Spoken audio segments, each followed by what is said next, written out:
kept us February. He kept us March. He kept us April. He kept us May.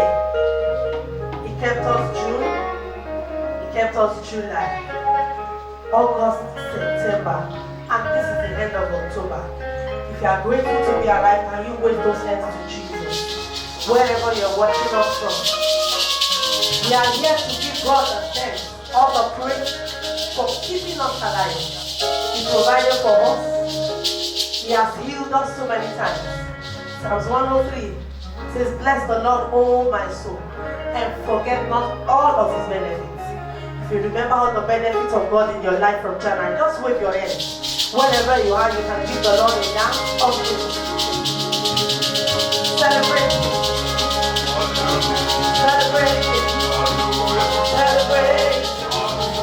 Celebrate. Celebrate. Celebrate.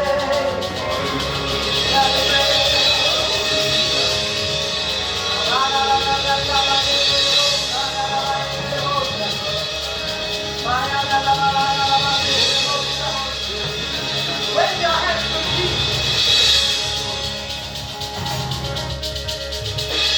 Yahweh, Yahweh, where will I be if not for you? That's what I see. Yahweh, Yahweh, I worship you. I worship you. I worship you. Yahweh, Yahweh, where will I be if not for you? That's what I see.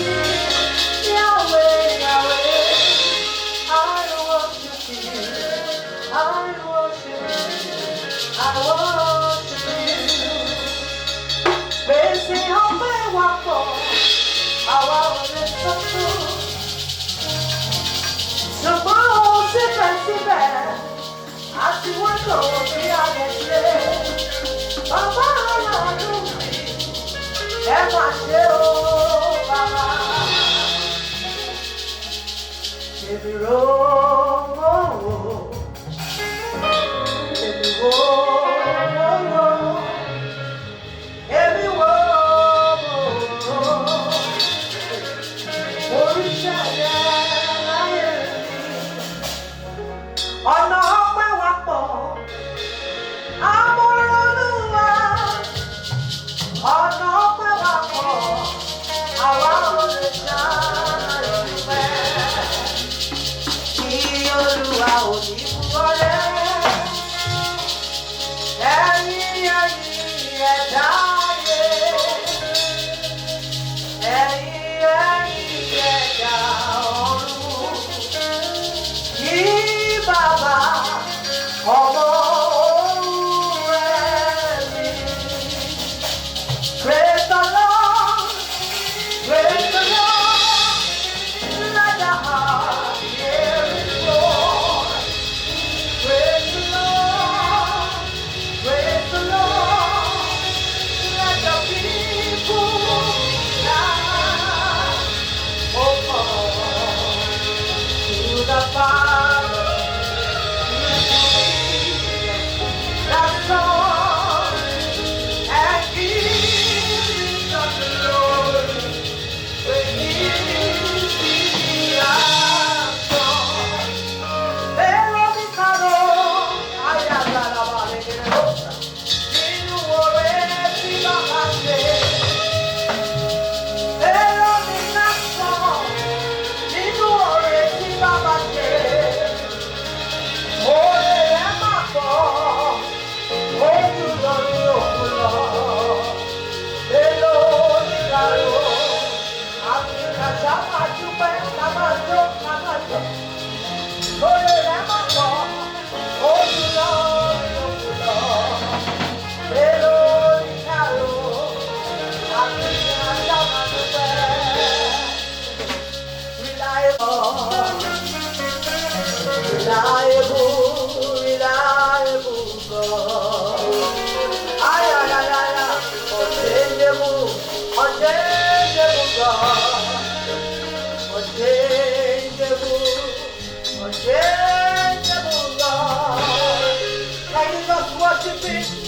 Worship Him.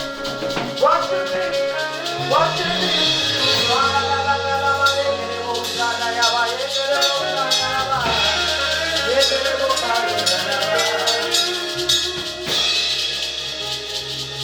You've done so much for me,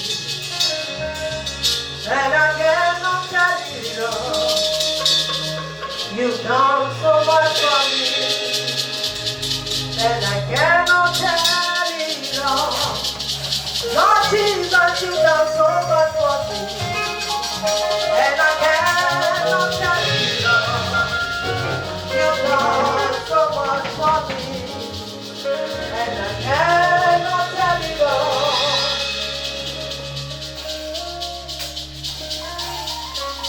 Ẹ̀yin lọ́lọ́run títí ayérayé ẹ̀yin. Ẹgbẹ́ àtúntàrà ti bí òkè ẹ̀yin. Ẹ̀pọ̀ wọn bí ẹ̀yin ojú ẹ̀yin. Ẹ̀pọ̀ ìṣe fún gbogbo àti ìgbà ẹ̀yin sí. Nígbà tí ọ̀gá dá ìsọdílé ẹ̀yin lẹ́wù wá sọ̀. Olùpamọ́, olùtọ́jú, olùpèsè. Olùpamọ́ wa, olùtọ́jú wa, olùdarí wa, lọ́nà gbogbo. Ẹ̀yin ni, nígbà gbogbo. Jésù, ẹ̀yin ni, nígbà gbogbo.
Hallelujah.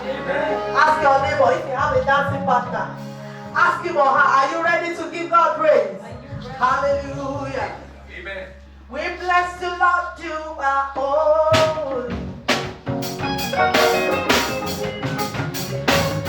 Aha!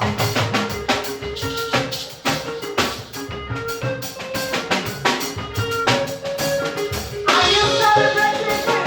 Your hands together, let's do it.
Ah!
gbogbo ikú rẹ̀.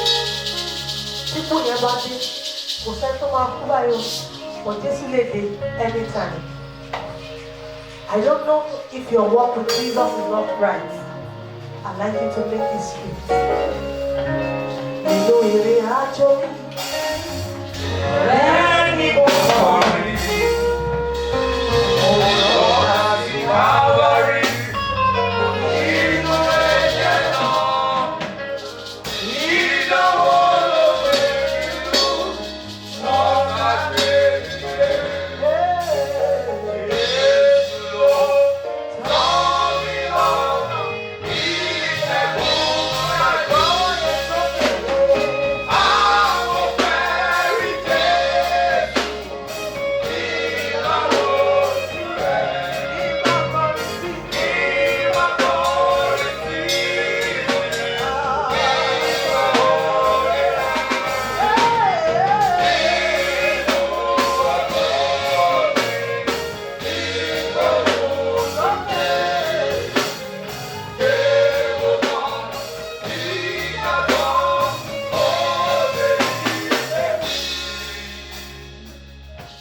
Olórí ọkọ̀ ti ń bọ̀ wá, ó ti dé tán. Olórí ọkọ̀ ti kọ̀lẹ̀kùn, ó ti dé tán. Ṣé o ṣetán láti ṣílẹ̀kùn fún mi? Fi gbogbo rẹ̀ fún mi. Pátápátá láìkú, ìgbàgbọ́ mi rọ̀gbọ̀.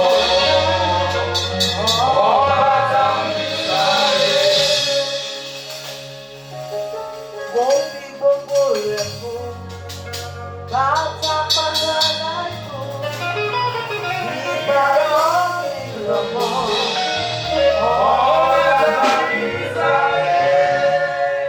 Hallelujah. If you have made the decision to give your life to Him, you can just simply ask Jesus to come into your life.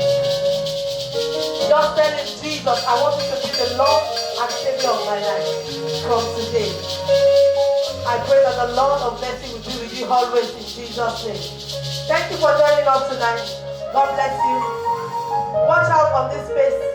In November, we'll be coming up almost all the time to give God praise. And then I'm using this time to invite you to in His presence 2022. Come November 27th at Akasanta.